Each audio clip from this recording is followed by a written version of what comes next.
J'aimerais que vous regardiez la vidéo de cette belle dame sur deux aspects.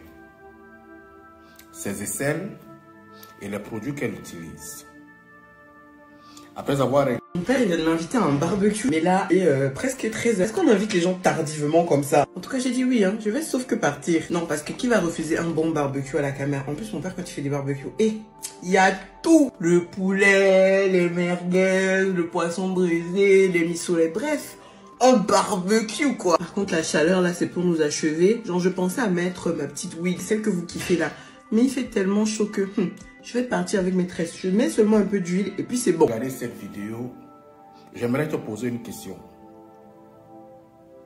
Pourquoi est-ce que les jeunes filles aujourd'hui semblent plus vieilles, c'est-à-dire qu'elles vieillissent très vite que nos parents d'avant? Quand tu vois une jeune fille aujourd'hui, elle a 18 ans, tu te dis directement qu'elle a peut-être 30 ans. Pourquoi? La deuxième des questions, c'est... Véritablement, pensez-vous que les produits chimiques que vous mettez sur votre peau n'ont que des avantages ou est-ce que ça a aussi des inconvénients? Je vais te ramener à la troisième dimension. Pourquoi est-ce que ces aisselles sont noires? Pensez-vous qu'on devrait véritablement raser ces poils qui sont sous les aisselles tout le temps? Et le rasage, qu'est-ce que ça cause? Tu as les réponses? Peut-être non. Aujourd'hui, le marché de la cosmétique présente simplement les avantages. On ne présente pas les inconvénients de ce qu'il y a derrière les produits cosmétiques que vous utilisez tout le temps. Ce qu'on ne dit pas, c'est que lorsque vous mettez tellement de produits chimiques, ça fait vieillir votre peau parce que la peau est de permanence agressée. Et chaque produit chimique a un effet secondaire.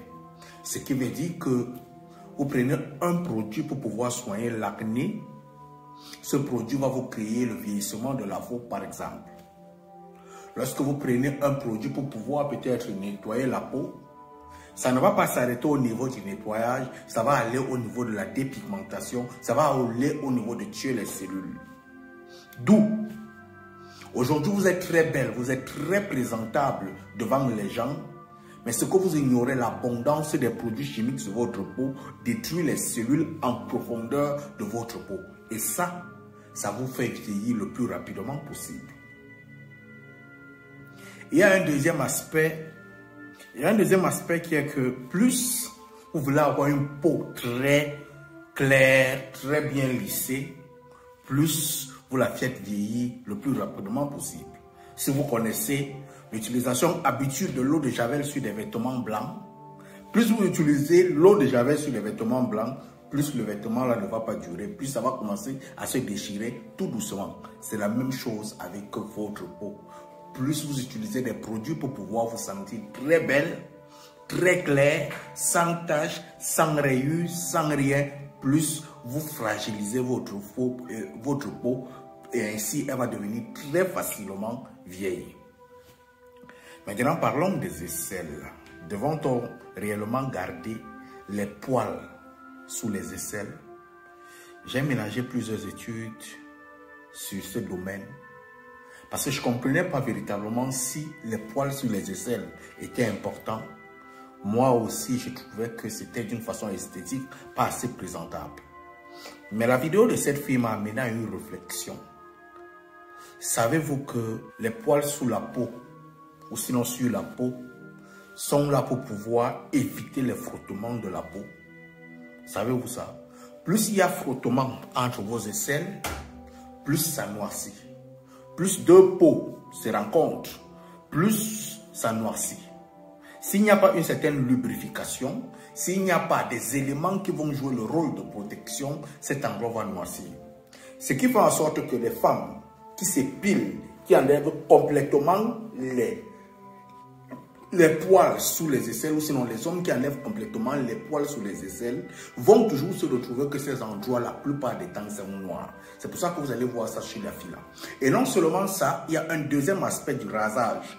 Lorsque vous faites une épilation normale, ce qui veut dire que vous coupez simplement les poils sur un certain centimètre, vous allez constater que ces poils vont repousser normalement. Mais lorsque vous partez, vous les enlevez dès la racine.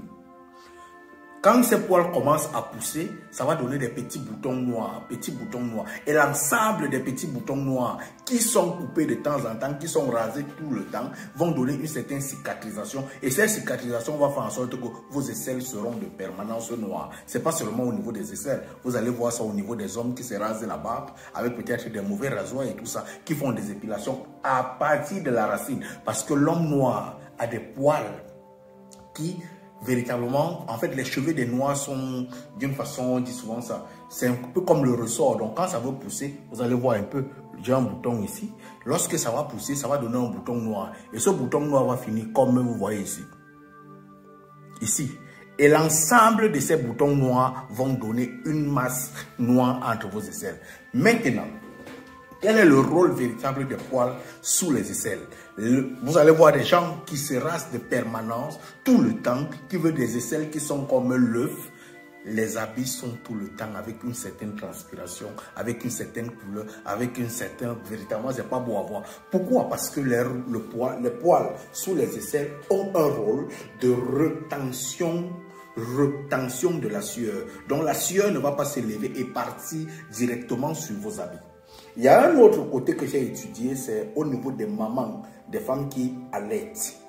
Lorsqu'une femme allaite et qu'elle a rasé tous les poils, on va constater que la transpiration qui sort d'ici va directement sur le sein et l'enfant consomme ça.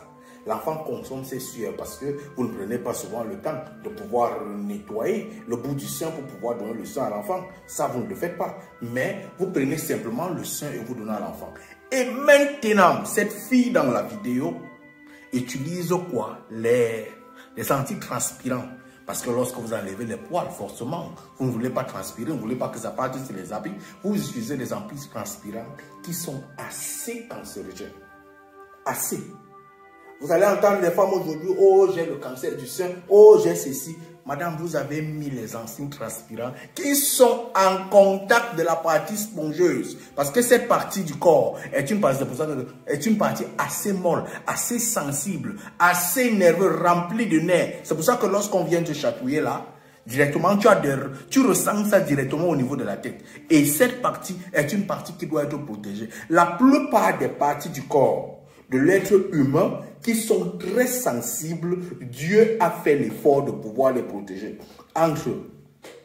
Au niveau de la partie vaginale, au niveau de la partie des aisselles, Dieu a fait l'effort de mettre des choses là-bas pour que cette action, en fait, ce contact nerveux, où il y a beaucoup de nerfs, ne puisse véritablement pas être attaqué n'importe comment. Mais lorsque toi, tu enlèves ça, tu mets des produits chimiques, tu mets les gels antitranspirants, tu mets toute autre chose. Ça fait que toi, la femme, surtout la femme, tu te retrouves en train de contaminer le sein de l'enfant tout le temps. Et là, vous allez retrouver que l'enfant qui allait ce sein, qui suce ce sein, sans toutefois le faire d'une façon inconsciente, vous êtes en train de rendre votre enfant malade. Donc pour moi, couper ses poils d'une façon esthétique, c'est beau, ça se présente très bien. Mais est-ce que Dieu a été bête de pouvoir mettre ça là?